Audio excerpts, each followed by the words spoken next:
Hi అండి. తెలుగు కథల ప్రపంచంకు స్వాగతం. ఇవాళ తెలివి తక్కువ కోతి అనే నీతి కథను వినేద్దామండి. ఒకానొక ఊరి యందు ఒక ధనవంతుడు కలడు. వాడు పాపాత్ముడు. ఎన్నో పాపములు చేసిన తర్వాత వాడికి పాపభీతి పట్టుకుంది. దానితో వాడు ఒక మునీశ్వరుని కలుసుకొని, మునివర్యా, నేను తెలిసి ఎన్నో పాపాలు చేశాను. ఇప్పుడు నాకు ఈ అంతిమ దశలో వాడి గురించి భయం పట్టుకున్నది. నేను చేసిన దాని మూలంగా నేను, నా పెద్దలు, పూర్వులు, నా రాబోయే తరముల వారు నరకములో ఘోర పాపములను అనుభవించదరేమో. దీనికి తమరే తరుణోపాయము సెలవియ్యవలెను అని వేడుకున్నాడు. అతడి ప్రార్థన విన్న మునీశ్వరుడు అతడి పట్ల జాలితో, నాయనా, అన్ని పాపములను ఆ సర్వేశ్వరుడే రూపుమాపుతాడు. కనుక నీవు నీ ఊరిలో ఒక ఆలయాన్ని నిర్మించి అందులో అనునిత్యము పేదలకు అన్నదానం చేయించు. దానితో నీవు చేసిన పాపాలు పరిహారం అవుతాయని చెప్పాడు. మునీశ్వరుని సలహా నచ్చిన అతడు ఆయనకు నమస్కారం చేసి తన ఇంటికి చేరుకుని వెంటనే దేవాలయ నిర్మాణానికి ఏర్పాట్లు చేయసాగాడు. ఇందు నిమిత్తంగా కొద్దిగా కలప అవసరమైనది. దానికోసం కొందరు అడవికి పోయి పెద్ద పెద్ద చెట్లను నరికి ఆ దూలాలను తీసుకొని వచ్చి మండప నిర్మాణానికి గాను వారిని రంపాలతో కోయసాగారు. దానితో ఆ ప్రాంతమంతా ఎంతో సందడిగా ఉండసాగింది. ఈ తంతును అక్కడికి దగ్గరలోనే మరో గుడి వద్ద ఉంటున్న కోతుల మందలోని ఒక కోతి చూసింది. దానికి ఈ సందడంతా ఎంతో ఆనందంగా ఉంది. అప్పుడప్పుడు అది పని జరుగుతున్న చోటుకు వచ్చిపోతూ ఉండేది. మిగిలిన కోతులు మనుషులతో మనకు పనేమిటని దానిని హెచ్చరించాయి. అయినా అది వినలేదు. ఒకనాటి మధ్యాహ్నం వేళ పనివారందరూ ఎక్కడ దూలాలను అక్కడే వదిలి భోజనానికి వెళ్లారు. వారు లేకపోవడం చూసిన కోతి అక్కడికి వచ్చింది. అక్కడ దానికి దూలం మధ్యలో ఇనుప మేకులు కనిపించాయి. వాటిని దూలాలు సగం వరకు కోసిన తర్వాత అవి మళ్లీ అతుక్కుపోకుండా ఉండటానికి గాను పెడతారు. ఈ సంగతి తెలియని కోతి ఒక దూలం మధ్యలోకి దూరి ఎంతో ఆత్రంగా ఆ మేకును తీయటానికి ప్రయత్నించింది. ఎంతకీ రాకపోవటంతో ఒక రాయిని తెచ్చి దానితో బలవంతంగా కొట్టింది. ఆ రాయి దెబ్బకు ఆ మేకు కిందకు జారిపోవడం, దూలం దగ్గరగా చేరటం, మధ్యలో ఉన్న కోతి ఊపిరాడక గిలగిలా తన్నుకొని మరణించటం జరిగింది. ఇవే కోతి పనులంటారేమో. ఇంతటితో కథ కంచికి మనం ఇంటికి. ఏకాగ్రత అనే మరొక నీతి కథను వినేద్దామండి. భద్రాచలానికి దగ్గరలో గోదావరి నదీ తీరాన గల ఓ గ్రామంలో రామయ్య శాస్త్రి అనే ఒకతను ఉండేవాడు. ఆయన సకల శాస్త్రాలు చదివిన ఉద్దండ పిండమే కాని లౌకిక జ్ఞానం లేనివాడు. ఎప్పుడూ పూజలు, పునస్కారాలు, యజ్ఞాలు, యాగాలు అంటూ కాలం గడిపేవాడు కాని ప్రజల మధ్య మసలుకున్నవాడు కాదు. పిత్రార్జితమైన ఆస్తిపాస్తులు, పాడి పంటలకు లోటుండేది కాదు. ఆ రామయ్య శాస్త్రి యజ్ఞం ఒకటి తలపెట్టాడు. అందుకు ఒక మేక కావలసి వచ్చింది. దానిని తెచ్చిపెట్టేవారెవరూ దొరకకపోవడం వల్ల కొని తెచ్చుకునేందుకు బయలుదేరాడు. పక్క గ్రామంలోని గొల్లవీధిలోకి వెళ్లి ఓ చక్కని నల్లటి మేక నేరుకుని దానికి వారడిగిన ధర ఇచ్చి కొన్నాడు. తన పైనున్న అంగవస్త్రంతో దాన్ని కట్టి పట్టుకొని తోలుకుంటూ తన స్వగ్రామానికి బయలుదేరాడు. మేకను తోలుకుంటూ వస్తున్న ఆ బ్రాహ్మణుణ్ణి నలుగురు దొంగలు చూశారు. ఆ మేక మీద వాళ్లకు ఆశ కలిగింది. ఆ బ్రాహ్మణుడి నుండి దాన్ని అపహరించి దాన్ని చక్కగా వండుకొని తినాలనుకున్నారు. అందుకు ఆ బ్రాహ్మణుణ్ణి బెదిరించడం, నిర్బంధించడం, దోచుకోవటం దేనికి? మాటలతోనే మేకను కాజేయాలని పన్నాగం పన్నారు. ఆ రామయ్య శాస్త్రి కంటే ముందుకు పోయి ఆ మార్గ మధ్యంలో నలుగురు 4 చోట్ల కాసుకొని కూర్చున్నారు. మేకను తోలుకుంటూ వెళ్తున్న బ్రాహ్మణుడు దగ్గరకు రావటంతో మొదటి దొంగ ఎంతో వినయంగా దండం పెట్టి, ఏంటిది పంతులు గారు, నల్ల కుక్కను పట్టుకుపోతున్నారు అని తన త్రోవన తాను వెళ్లిపోయాడు. రెండవ దొంగను సమీపించేసరికి అతడు రామయ్య శాస్త్రితో కలిసి అడుగులు వేస్తూ, అవునుగాని అయ్యగారు, ఈ కుక్కని ఎక్కడి నుంచి తీసుకువెళ్తున్నారండి అని తన రాణిని తాను వెళ్లిపోయాడు. రామయ్యకి వీడు కూడా దీని కుక్కే అన్నాడేమిటి అని నడుస్తూనే దాన్నొకసారి ఎగాదిగా చూశాడు. మరికొంత దూరం నడిచేసరికి మూడవ దొంగ ఎదురుపడి, ఏమండోయ్ బ్రాహ్మణుడు గారు, కుక్కని పట్టుకుపోతుండారు, దానితోటి తమకేంటి పనండి? అయినా బ్రాహ్మణులు కుక్కను ముట్టుకోవచ్చునటండి అని అతడు వెళ్ళిపోయాడు. అరెరే, వీడు కూడా దీన్ని కుక్కనే అంటున్నాడు. ఇది కుక్క కాకపోతే వీళ్ళంతా అలాగే ఎందుకంటారు? మరి గొల్లవాడు నమ్మకంగానే ఇచ్చాడు, నేనేమన్నా మోసపోయానా అనుకుంటూ నడుస్తున్నాడు. అంతలో 4వ దొంగ కలుసుకొని, ఇదేనండి కరికుక్క పట్టుకెళ్తున్నారు, తమకెందుకండి ఇది? మీ ఊర్లో వాళ్ళు చూస్తే కుక్కని ముట్టుకున్నారని తప్పుపట్టరా ఏమిటి అని ముందుకు వెళ్ళిపోయాడు. వీడు కూడా దాన్ని కుక్కే అంటున్నాడు. కుక్క కాకపోతే ఇంతమంది అదే మాట అంటారా? దీన్ని ముట్టుకొని నేను మైలపడ్డాను. గొల్లడు నన్నెంత మోసం చేశాడు.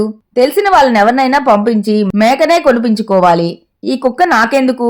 దీంతో ఊళ్ళోకెళ్తే నలుగురు గేల్ చేసి తప్పుపడతారు అని తర్కించుకొని అంగవస్త్రం విప్పి ఆ మేకను వదిలేశాడు. గోదావరిలో స్నానం చేసి ఇంటికి చేరుకున్నాడు. అలా వదిలేసిన మేకను వెనకనే వస్తున్న దొంగలు నలుగురూ కలిసి పట్టుకొని బ్రాహ్మణుడి తెలివి తక్కువతనానికి నవ్వుకుంటూ తీసుకుని వెళ్ళిపోయారు. నలుగురూ మాట్లాడిందే వేదం అనుకునే విజ్ఞానికి ఇట్లాంటి భంగపాటే జరుగుతుందంటారు.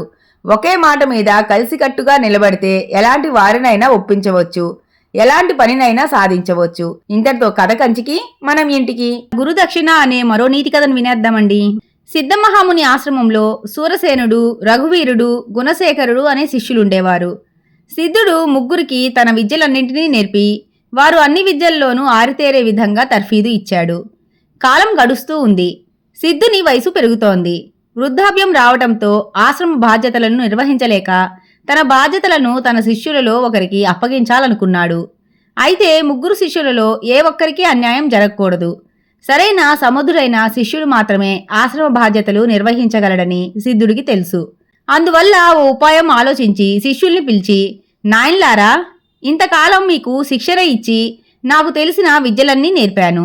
కానీ నాకు కూడా వృద్ధాప్యం వచ్చేసింది. అందువల్ల నేను పోయేలోగా నాకు మీరు గురుదక్షిణగా ఓ బతికిన లేగదూడను చంపి దాని రక్తాన్ని నాకు గురుదక్షిణగా ఇవ్వాలి అన్నాడు. దానికి సూరసేనుడు, రఘువీరుడు, స్వామి, మీరు చెప్పినట్లుగా మీకు గురుదక్షిణ సమర్పిస్తాం, మాకు సెలవీయండి అంటూ లేగదూడ రక్తాన్ని తీసుకురావడానికి వెళ్ళిపోయారు. గుణశేఖరుడు మాత్రం సిద్ధుడి వద్ద మౌనంగా ఉండిపోయాడు. అప్పుడు సిద్ధుడు గుణశేఖరుడితో, నాయనా, నీవు గురుదక్షిణ ఇవ్వవా? నీ స్నేహితులిద్దరూ గురుదక్షిణ ఇవ్వడానికి వెళ్తే నీవు మాత్రం మౌనంగా ఉన్నావేమిటి అని అడిగాడు. దానికి గుణశేఖరుడు, గురువర్య, నన్ను క్షమించండి, నేను మీకు గురుదక్షిణ ఇవ్వలేని స్థితిలో ఉన్నాను అన్నాడు విలపిస్తూ. ఎందుకు నాయనా అని అడిగాడు సిద్ధుడు. మీరు చెప్పినట్టు గురుదక్షిణ ఇవ్వవచ్చు, కానీ అది మరో ప్రాణికి హాని తలపెట్టేదిగా ఉంది. ఒక ప్రాణిని నిర్దాక్షిణ్యంగా చంపి మీకు గురుదక్షిణ ఇచ్చే కన్నా గురుదక్షిణ ఇచ్చుకోలేని నిస్సహాయుడునని అనిపించుకోవడమే నాకు మనశ్శాంతిని కలగజేస్తుంది. కనుక నా తప్పిదాన్ని మన్నించండి మహాత్మా అని ప్రాధేయపడ్డాడు. ఆ మాటలకు సిద్ధుడు ఆనంద పారవస్యం చెందుతూ, లే నాయనా లే, యోగి అనేవాడు సమస్త ప్రాణుల యందు దయ, ప్రేమ కలిగి ఉండాలి. ఇతర ప్రాణులకు హాని తలపెట్టకుండా పరోపకారం చేయువాడే నిజమైన యోగి పుంగవుడు. నిజానికి మీలో యోగ్యుడైన వాడిని ఎన్నిక చేయడం కోసమే నేను ఈ పరీక్ష పెట్టాను.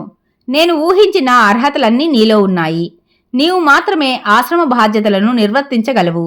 కనుక ఈనాటి నుండి నువ్వు ఆశ్రమ బాధ్యతలను నిర్వర్తించు అని దీవించాడు. ఇంతటితో కథ కంచికి మనం ఇంటికి. ఆశపోతు నక్క కథ అనే నీతి కథను వినేద్దామండి.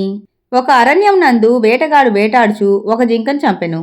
దానిని వాడు భుజమున వేసుకుని పోవుచూ ఉండగా చూడగా అటువైపుకు వచ్చిన పామును తొక్కాడు. వేటగాని కాలి కింద పడిన పాము చనిపోతూ ఆఖరి క్షణమున అతన్ని కాటువేసింది. దానితో ఆ వేటగాడు తక్షణమే మరణించాడు.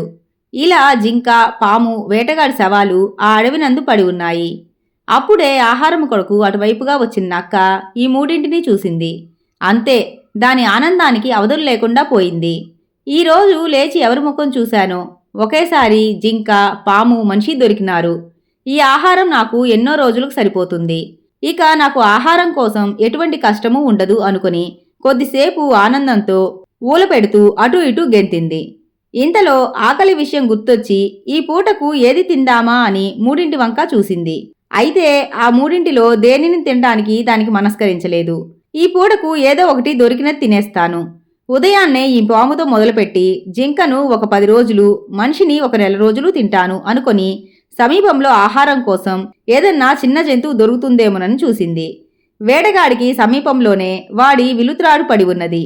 దానిని చూసి నక్క, ఇది జంతువు నరంతో చేసినది కనుక ఈ పూట దీనితో నా ఆకలిని తీర్చుకుంటాను అని దాని దగ్గరకు చేరి ఆ విలుత్రాడును తన పంటితో గట్టిగా కొరికింది. ఆ విలుత్రాడు తెగడంతోనే దానికి కట్టిన పుల్ల వేగంగా వచ్చి నక్క గుండెల్లో గుచ్చుకుంది. అది బాధతో మెలికలు తిరుగుతూ తన ప్రాణాలు వదిలింది. ఇంతటితో కథ కంచికి మనం ఇంటికి. కష్టార్జితం కానిది అనే మరో కథని వినేద్దామండి. ఒక పాల వ్యాపారస్తుడు ఆరోగ్య శాఖ వారి అజాగ్రత్త వల్ల పాలలో నీటిని అధికంగా కలిపి డబ్బు బాగా సంపాదించేవాడు. అక్కడితో అతడికి ఆశ తీరలేదు.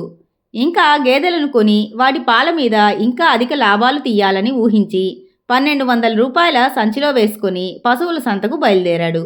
ఆనాడు ఎండ చాలా తీవ్రంగా ఉండటం వల్ల అతను చాలా అలసిపోయి ఒక చెరువు గట్టున ఉన్న చెట్టు కింద నిద్రపోయాడు. నిద్రపోయే ముందు రూపాయల సంచిని తలకింద పెట్టుకుని పడుకున్నాడు. అంతలో ఎక్కడి నుంచో ఒక కొండముచ్చు అక్కడికి వచ్చి అతని తలకింద ఉన్న సంచిలో ఏదో తినుబండారాలు ఉందనుకొని దాన్ని లాక్కొని ఒక్క దూకున చెట్టు మీదకెక్కి చిటారు కొమ్మ మీద కూర్చున్నది.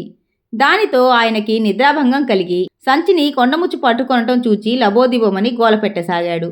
కాని ఆ లోపులో అది సంచిని విప్పి లోపలున్న రూపాయలను ఒక్కొక్క దానిని గట్టు మీద పడవేయటం మొదలుపెట్టింది. పాలవాడికి పాలలో నీరు జోరుగా కలపడం తప్ప చెట్టెక్కటం, నీటిలో ఈదటం రాదు. కనుక బొమ్మలాగా నోరు తెరుచుకొని దాన్ని చూస్తూ నిలబడిపోయాడు. కొంతసేపటికి కొండముచ్చు తన పని పూర్తి చేసుకుని ఇంకొక చెట్టు మీదకి ఎగిరిపోయింది. పాలవాడు గట్టు మీదనున్న రూపాయలను పోగు చేసుకుని లెక్క పెట్టుకొనగా అవి 400 మాత్రమే ఉన్నాయి. అప్పుడు ఒక సేరు చిక్కని పాలలో 2 సేర్లు నీళ్లు కలిపి అమ్మిన కారణంగా కూడబెట్టిన 1200 రూపాయల్లో 800 నీటి పాలైపోయినా పాల సొమ్ము మాత్రమే తనకు దక్కినదని, నీటి డబ్బు నీటికే దక్కినదని అనుకుని ఉసూరుమంటూ తిరుగుముఖం పట్టాడు. ఇంతటితో కథ కంచికి మనం ఇంటికి. మూర్ఖులు అనే నీతి కథను వినేద్దామండి. అనగనగా ఓ మహారాజు వారుండేవారు. అవంతి పురాధీశ్వరులైన ఆ రాజశేఖరులకు జంతువులన్నా, జంతువుల వేటన్నా ఎంతో ప్రీతి. అడవిలోకి వెళ్లి క్రూరమృగాలను వేటాడుతుండేవారు. సాధు జంతువుల్ని తెచ్చి పెంచుతుండేవారు. ఇలా ఉండగా వారికి ఒక కోతి దొరికింది. అది ఎంతో ముచ్చటగా ఉండటం వలన దాన్ని పట్టి తెచ్చి రాజధానిలో ఎంతో శ్రద్ధగా పెంచసాగారు. అది కూడా ఎంతో చురుకైనది కావటం వల్ల, తోటి మనిషిలాగానే వ్యవహరిస్తూ ఉండడం వల్ల రాజుగారు ముచ్చటపడి దానికి ఖడ్గ విద్య నేర్పించారు. అది చాలా సులువుగా ఆ విద్యను నేర్చుకుంది. రాజుగారికి ఆ కోతి అన్నా, దాని ఖడ్గ విద్యా నైపుణ్యమన్నా ఎంతో మోజు పెరిగింది. ఈ వార్త దేశ దేశాలకు ఎగబ్రాకింది. ఎక్కడెక్కడి వారో వచ్చి దాని విద్యను చూసి వెళ్తూ ఉండేవారు. అంతేకాదు, రాజుగారు దానితో యుద్ధం చేసి గెలిచిన వారిని సత్కరిస్తారని ప్రకటించారు. తమ శక్తియుక్తులన్నీ చూపించారే గాని ఆ కోతిని ఎవ్వరూ గెలవలేకపోయారు. రాజుగారి ఆనందానికి అంతులేదు. తాను ముచ్చటపడి పెంచుకుంటున్న కోతి దేశ దేశాల వీరుల్ని ఓడించి మహావీర విక్రమ సంపన్నమైనదిగా కీర్తి పొందటంతో ఎంతగానో ఆనందించాడు. దానిని మరింత ప్రేమగా ఆదరణతో చూస్తూ ఉండేవాడు. ఆ కోతికి కూడా రాజుగారన్నా, వారితోటి సాంగత్యమన్నా ఎంతో ఇష్టత ఏర్పడింది. ఈ విధంగా రాజుగారు, కోతి ఒకరికొకరు అత్యంత ఆప్తులయ్యారు. దానితో రాజుగారు ఆ కోతిని తన అంగరక్షకులలో ఒకదానిగా వేసుకున్నారు. ఆనాటి నుండి ఆ కోతి 24 గంటలు రాజుగారితోనే ఉండి వారిని సంరక్షిస్తూ ఉండేది. అలవాటు ప్రకారం రాజుగారు వేటకు వెళుతూ ఆనాడు తన వెంట తన కోతిని కూడా తీసుకుని వెళ్లారు. కోతి రాజుగారు కలిసి వేటాడి అలసిపోయారు. రాజుగారు విశ్రాంతి తీసుకుంటూ కోతిని పిలిచి జాగ్రత్తగా చూస్తుండమని చెప్పి నిద్రపోయారు. కోతి కనురెప్ప వేయకుండా కాపలా కాస్తోంది. రాజుగారు గాఢ నిద్రలో ఉన్నారు. అంతలో ఒక ఈగ వచ్చి రాజుగారి వక్షస్థలం మీద వాలింది. అది చూసిన కోతి రాజువారి మీద వాలిన ఈగ మీద దానికి అంతులేని కోపం వచ్చింది. కత్తి దూసి ఆ ఈగను ఒక్క వేటు వేసింది. ఆ దెబ్బకు ఈగ చచ్చిపోగా రాజుగారి శరీరం 2 ముక్కలుగా తెగిపడింది. ఎంత నైపుణ్యం నేర్పిస్తేనేం, మంచి చెడు ఆలోచించుకోలేని కోతి వంటి మూర్ఖుల విద్య ముప్పునే కలిగిస్తోంది. విద్యతో పాటు వివేకం కూడా ఉండాలి. ఇంతటితో కథ కంచికి మనం ఇంటికి. పనికిమాలిన వాళ్ళు అనే కథను వినేద్దామండి. ఒక ఊళ్ళో ఒక బ్రాహ్మణుడు, ఒక కోమటి ఉన్నారు. వాళ్ళిద్దరి ఇల్లు ఒకే చోట ఉన్నాయి. బ్రాహ్మణుడు చాలా బీదవాడు, కోమటి చాలా ధనవంతుడు. బీదవాడైన బ్రాహ్మణునకు భూతదయ, ధర్మచింతన ఉండేవి కాని ధనవంతుడైన కోమటికి హృదయం లేదు, ధర్మచింతన మచ్చుకైనా లేదు. అతనికి ఉన్నదంతా ధనకాంక్ష, పరధనాపహరణలోచన. అంతటి ధనవంతుడు బీద సాధనలను ఆదరించకుండా నిర్దయాపరుడై ఉండటం ఇష్టం లేదు భగవంతునికి. అతనికి ఏదైనా మంచి బుద్ధి కలిగించాలనుకున్నాడు భగవంతుడు. ఒకనాటి రాత్రి ఒక వృద్ధ శూద్రుని రూపంలో భగవంతుడు కోమటి మేడ దగ్గరకు వెళ్ళి తనకి ఆ రాత్రి భోజనం పెట్టి పోయే ప్రాణం కాపాడవలసిందని శెట్టిని ప్రార్థించాడు. కాని శెట్టి హృదయం పాషాణం. అందుచేత ఇదేమీ పూటకూల ఇల్లు కాదు, పొమ్మని గద్దించాడు అతను. పోని ఆ రాత్రికి అక్కడ నిద్రపోవడానికైనా అనుమతించమని కోరాడు ఆయన. అందుకు కూడా శెట్టి ఒప్పుకోకుండా ఇదేమీ సత్రం కాదు, పొమ్మని ఇంటి నుండి తరిమివేశాడు ఆయనను. అంతటా ఆ వృద్ధుడు ఆ పక్కనే ఉన్న బ్రాహ్మణుని ఇంటికి వెళ్లి తనకేమైనా తినడానికి పెట్టమని కోరాడు అతను. తనకున్న కొద్దిలోనే ఆ వృద్ధుని తృప్తిపరిచి ఆనాటి రాత్రి అక్కడ విశ్రమించమని కోరాడు. ఆ వృద్ధుడు అట్లే విశ్రాంతి తీసుకుని తెల్లవారిన వెంటనే లేచి వెళ్లిపోయాడు. ఆయన ఇల్లు వదిలిపెట్టి వెలుపలికి వెళ్లినంతనే బ్రాహ్మణుని గృహం స్వర్ణమయం అయింది. అదంతా కనిపెట్టిన శెట్టి తక్షణం కదిలిపోతున్న వృద్ధుణ్ణి దేవుడని గ్రహించి పరుగు పరుగున పోయి అతని కాళ్ల మీద పడి తన తప్పిదాన్ని క్షమించవలసిందిగా వేడాడు. భగవంతుడు అతని కుయుక్తిని గ్రహించి, సరే క్షమించాను, నీకేం కావాలో కోరుకో అన్నాడు. కాని అత్యాసపరుడైన శెట్టికి ఏం కోరాలో తెలిసింది కాదు. అప్పటికి అతనికేమీ లోపం లేదు. అందుచేత తొందరపడి ఏదైనా కోరడం కన్నా సావకాశంగా ఆలోచించుకుని కోరడం మంచిదనుకున్నాడతను. ఆ సంగతి భగవంతునకు తెలియజేశాడు. అందుకు భగవంతుడు కూడా ఇష్టపడి శెట్టి అనుకున్న మొదటి 3 మాటలు సంభవించడానికి వరం ఇచ్చి అంతర్ధానం అయిపోయాడు. తరువాత శెట్టి చాలా దీర్ఘాలోచనలో ఇంటికి బయలుదేరిపోతున్నాడు. అప్పుడే తెల్లవారడం చేత కాకులు కావు కావుమంటూ ఆకాశంలో ఎగురుతున్నాయి. వాటి కూతల వల్ల అతనికి ఆలోచన తట్టలేదు. అంతలో ఒక కాకి అతని నెత్తిమీద ఎగురుతూ రెట్టవేసింది. దానితో అతనికి అరికాలి మంట నెత్తికెక్కింది. పాడు కాకి, చస్తే బాగుండును అని అన్నాడు. ఆ మాటతో అది గిరగిరా తిరిగి కిందపడి చచ్చింది. అప్పుడు అతనికి పశ్చాత్తాపం కలిగింది. ఇది కాకి చావడం వలన కలగలేదు, తమ సంపాదించిన 3 మాటలలో ఒకటి నిష్ఫలమైపోయినందుకు కలిగింది. చేసేది లేక నెమ్మదిగా వెళ్లి తోటలో రాతి మీద కూర్చొని ఆలోచించసాగాడు అతను. అంతలో అతని భార్య అతన్ని లోపలికి రావలసిందిగా కూలివాడితో కబురు పంపించింది. కూలివాడు అతన్ని లోపలికి రమ్మన్నాడు. కాని తన ఆలోచన తెగే వరకు కదలడానికి ఇష్టం లేదు అతనికి. నేను రాను అన్నాడు. అంతే, అతను ఆ రాతికి తాపడం అయిపోయాడు. అయ్యో, ఎంత చిక్కు వచ్చింది అని బాధపడ్డాడు అతను. కాని ఆ బాధ తను రాతికి అతుక్కుపోయినందుకు కాకుండా 2వ మాటను పోగొట్టుకున్నందుకు పొందాడు. కొంతసేపటికి అతని భార్య అక్కడికి వచ్చి భర్తను రమ్మని పిలిచింది. అతను మాట్లాడలేదు. పైన చూస్తే కపాలం పేలిపోయేలాగా గ్రీష్మభానుని తీవ్రత, కింద చూస్తే చుర్రున కాలే నేల. అలాంటి సమయంలో అతను అక్కడ అలాగ కూర్చోవడం ఆమెకు నచ్చలేదు. అతనికి తన మీద కోపం వచ్చిందేమోనని బ్రతిమలాడి పైకి లేవదీయబోయింది ఆవిడ. కాని లాభం లేకపోయింది. అతను రాతికి తాపడం అయిపోయాడు. అది చూసి ఆవిడ గాబరాపడి ఇదేం కర్మరా దేవుడా అని ఏడవటం మొదలుపెట్టింది. పలకరిస్తే పలకకుండా ఉండిపోయిన భర్తను చూసి ఆవిడ గొల్లుమంది.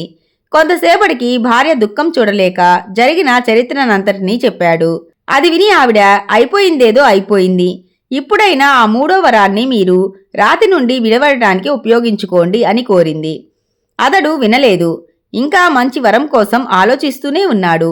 ఇంకా కొంతసేపటికి మిట్ట మధ్యాహ్నం అయింది. సూర్యుడు నడినెత్తి మీదకు వచ్చాడు. దానితో అతని బట్టతల సుర్రుమంది. ఇంకా వేరే శరణ్యం లేక భార్య చెప్పినట్టుగా ఆ 3వ వరాన్ని తాను రాతి నుండి విముక్తి చెందడానికి ఉపయోగించుకున్నాడు. కాకిని చంపడం, రాతికి అతుక్కుపోవటం, ఎండలో మలమలా మాడిపోవటం తప్ప దేవుడిచ్చిన 3 వరాల వల్ల ఆ అత్యాశాపరుడు పొందిన లాభం లేకపోయింది. ఇంతకు భగవద్దర్శనం అయిన అతనికి దురాశ పోలేదు గదా అనుకుంది అతని భార్య. దురాశాపరుల బుద్ధి ఎప్పటికీ మారదు అనేది ఈ కథ నీతి అండి. ఇంతటితో కథ కంచికి మనం ఇంటికి. మొదటికే మోసం అనే మరో నీతి కథను వినేద్దామండి. 4 వర్తకులు కలిసి సమష్టిగా దూది వ్యాపారాన్ని ప్రారంభించారు. దూది బేళ్లను ఒక గదిలో వేసి తాళం వేసేవారు వాళ్ళు. కాని ఆ గదిలోని ఎలుకలు వాటిని పాడు చేస్తూ ఉండేవి. అందుచేత వాటిని అంతం చేయాలని ఒక పిల్లిని పెంచటం మొదలుపెట్టారు వాళ్ళు. ఆ పిల్లి ధర్మమా అంటూ ఎలుకలు బాధ తగ్గిపోయింది. దానితో ఆ వర్తకులకు లాభం రావటం మొదలుపెట్టింది. ఆ లాభానికి కారణం పిల్లేనని గ్రహించుకొని ఆ పిల్లి నాదంటే నాదని తగవులాడుకోవటం మొదలుపెట్టారు ఆ 4 వర్తకులు. అలాగా కొంతకాలం తగవులాడిన పిమ్మట వారు ఒక నిర్ణయానికి వచ్చారు. ఆ పిల్లికి 4 కాళ్ళు తమ విభేదాన్ని తొలగించడానికే ఇచ్చాడు భగవంతుడు అనుకుని ఒక్కొక్క కాలిని ఎంచుకొని పంచుకున్నారు. ఎవరి కాలికి వారికి తోచిన అలంకారం, సంరక్షణ చేయటం మొదలుపెట్టారు. కాల అలంకారంతో పిల్లి దిట్టంగా పెరగటం మొదలుపెట్టింది. ఒక వర్తకుడు తన వంతుకు వచ్చిన పిల్లి కాలికి బంగారపు మువ్వలను కట్టాడు. కొత్త బరువు వల్ల పిల్లి కాలు బలిసి ఉంది. అందుచేత అతడు ఆ మువ్వలను తీసివేసి ఆ కాలికి నూనెగుడ్డతో కట్టుకట్టాడు. పూర్వంలాగా దాన్ని గదిలో వదిలిపెట్టి చీకటి పడగానే ఆ గదిలో దీపం పెట్టి తాళం వేసుకుని వెళ్లిపోయేవారు వర్తకులు. ఆ రాత్రి ఒక ఎలుక ఆ గదిలోనికి వచ్చింది. వెంటనే దాన్ని పట్టుకోవడానికి ఆ పిల్లి పరిగెత్తబోయింది. కాని కాలు కుంటి అవడం చేత లక్ష్యం తప్పి దీపం మీద అది పడింది. దాంతో ఆ కాలుకున్న నూనెగుడ్డకు దీపం అంటుకుంది. పిల్లికి గాబరా ఎత్తింది. దాంతో అది గది మొత్తం చిందులు తొక్కటం మొదలుపెట్టింది. ఆ చిందులతో కాలికున్న నిప్పు దూదిబేళ్లకు అంటుకొని అవన్నీ తగలబడిపోయాయి. రెండవ నాడు ఆ వర్తకులంతా ఆ ఘోరాన్ని చూశారు. దానికి కారణం వారిలో ఒకరు పిల్లికాలికి నూనె గుడ్డ కట్టి కుంటించటమేనని నిర్ధారణ చేసుకుని మిగిలిన ముగ్గురు ఆ నాలుగవ వాడిని తమకు వచ్చిన నష్టానికి పరిహారం ఇవ్వమని కోరారు. అది వాడికి చాలా కష్టం అనిపించింది. తన బాపతు సరుకు పోయినందుకే ఏడవాలో లేక మిగిలిన ముగ్గురుకు వచ్చిన నష్టాన్ని ఇచ్చుకోవడానికి ఏడవాలో తెలిసింది కాదు. వారికి ఏమైనా గాని వాడు అంత మొత్తాన్ని ఇచ్చుకోలేక కొంత ఇస్తానని బతిమాలాడు. కాని వాళ్ళు తమ మొత్తాన్ని అనా పైసలతో సహా ఇచ్చుకోవలసిందేనని ఒత్తిడి పెట్టారు. వాడు ఇవ్వలేననటంతో వాళ్ళు పంచాయతీ పెద్దలకు ఫిర్యాదు చేశారు. పెద్దలు రెండు పక్షాల వారి వాదనలు శ్రద్ధగా విని అసలు విషయం జాగ్రత్తగా గ్రహించారు. తరువాత వారి కింద విధంగా తీర్పునిచ్చారు. నాలుగవ వర్తకుడికి చెందిన పిల్లికాలికి దెబ్బ తగలడం చేత అది కుంటిది అయిపోయింది. అందువలన మిగిలిన 3 కాళ్లే పరిగెత్తే స్థితిలో ఉన్నవి. ఆ కాళ్ళు పరుగు వల్లనే నాలుగవ కాలికి కట్టి ఉన్న నూనెగుడ్డకు నిప్పు అంటుకుంది. తర్వాత ఆ కాళ్లే నాలుగవ కాలికి అంటుకున్న నిప్పును దూది బెల్లకు అంటించాయి. అదే దూది గిడ్డంగి తగలబడటానికి కారణం. మిగిలిన ముగ్గురు వర్తకులు నాలుగవ వర్తకునికి చెందిన వాటాకు పిల్లి వలన సంభవించిన నష్టానికి పరిహారం ఇచ్చుకోవలసిందే అని తీర్పునిచ్చారు. అది విని ముగ్గురు, అయ్యో వాడిస్తానన్న కొద్ది మొత్తానికి అంగీకరిస్తే ఈ చిక్కే ఉండేది కాదు గదా, ఇంతకు తగులాడి తీర్పుకు వెళితే మొదటికే మోసం వచ్చింది అని మదనపడి నాలుగవ వాడికి నష్టపరిహారం ఇచ్చుకున్నారు. ఇంతటితో కథ కంచికి మనం ఇంటికి. ఆలోచనే విజయానికి సోపానం అనే కథను వినేద్దామండి. శ్రీనాథుడు తన జీవిత కాలమంతా ఎంతో దర్జాగా గడిపిన ఏకైక తెలుగు కవి. ఈ పండితుడు ఏ రాజాస్థానంలోనికి వెళ్ళినా, గ్రామాంతరాలకు వెళ్ళినా, మరే పని మీద అవతలకు వెళ్ళినా సవారి మీద వెళ్ళేవాడు. సంపన్నుడు కావటం వల్ల సవారిని మోసేటందుకు కొందరు బోయిలను జీతాలిచ్చి పోషించేవాడు. పాడి పంటలకు, సిరి సంపదలకు ఏ విధమైన లోటు లేని ఆ మహాకవి ఇంట ఎంతోమంది నౌకర్లుండేవారు. ఆయన జీవితం మహారాజ భోగాలతో సాగుతుంది. శ్రీనాథుని పాడి పశువులలోని ఒక ఆవు తప్పిపోయింది. అది ఎంతకూ ఇల్లు చేరలేదు. బోయీలు తప్ప నౌకర్లు మరెవ్వరూ అప్పుడు ఇంటిలో లేరు.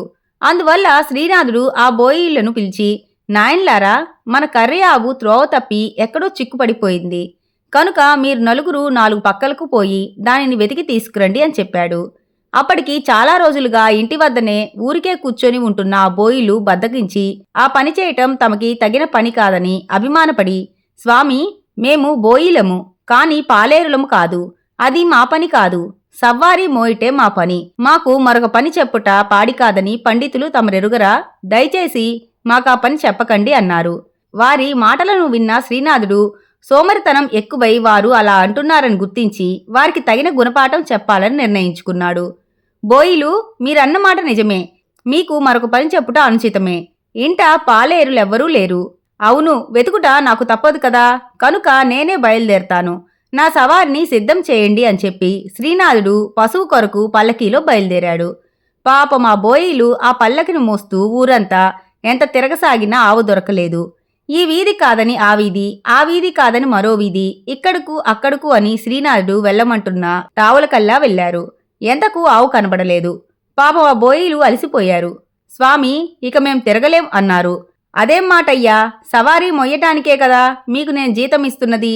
మరో పనేది మీకు నేను చెప్పలేదు కదా. మీ పనిని మీరు చెయ్యనంటే ఎలా? ఆవు దొరికే అంతసేపు నన్ను మీరు నలుపక్కలకు తీసుకువెళ్లవలసిందే అన్నాడు. మరో మాట చెప్పలేక వాళ్ళు పల్లకి మోస్తూనే ఉన్నారు. శ్రీనాథుడు ఇటు అటు వేగంగా అంటూ వాళ్లను తిప్పుతూనే ఉన్నాడు. బోయీలకు ఓపిక పోయింది. అడుగు వేయలేకపోతున్నారు. ఆయన వెళ్ళమన్నప్పుడు ఆవును వెదగడానికి వెళితే బావుండేది, మోతబరువు కూడా పెట్టుకున్నాం అని పశ్చాత్తాపడ్డారు. తమ పొరపాటును తెలుసుకున్న బోయీలు, దొర, మమ్మల్ని మన్నించండి. తొందరపడి తమతో అవిధేయతగా మాట్లాడాం. తిరిగి వెతికితే తీరేదానిని మాట జారి మెడ మీదకు బరువు కూడా తెచ్చుకున్నాం. మాకు బుద్ధి వచ్చింది. మేము తిరిగి వెతికి ఆవును ఇంటికి చేరుస్తాం. ఇక ఎప్పుడు మా పని కాదని తప్పించుకోం. మమ్మల్ని క్షమించండి అన్నారు. శ్రీనాథుడు వాళ్ళకి బుద్ధొచ్చినందుకు ఆనందించి ఇంటికి చేరుకున్నారు. బోయీలు సవారిని ఇంటి దగ్గర వదిలి ఆవును వెతికేందుకు నలుగురు 4 దిక్కులకు బయలుదేరారు. వెతికి ఆవును పట్టుకొని ఇంటికి తెచ్చారు. వారిని చూసి శ్రీనాథుడు ఇలా సునాయాసంగా తీరేదానికి మరింత బాధను మాట జారి తెచ్చుకున్నారు. ఇది నా పని, వాడి పని అని వాదులాడుకోవటం కన్నా ఆ పని ఏమిటో ఆలోచించుకొని పని చెయ్యాలి. పని ఎగవేయటానికి కుంటి సాకులు చెబితే తంటా తప్పదు అని ప్రబోధించాడు. ఇంతటితో కథ కంచికి మనం ఇంటికి. ఈ కథ కనుక మీకు నచ్చినట్లయితే లైక్ చేసి, షేర్ చేసి, కామెంట్ చేసి మన ఛానల్కి సపోర్ట్ చేసేయండి ఫ్రెండ్స్. ఇక ఉంటానండి. By by.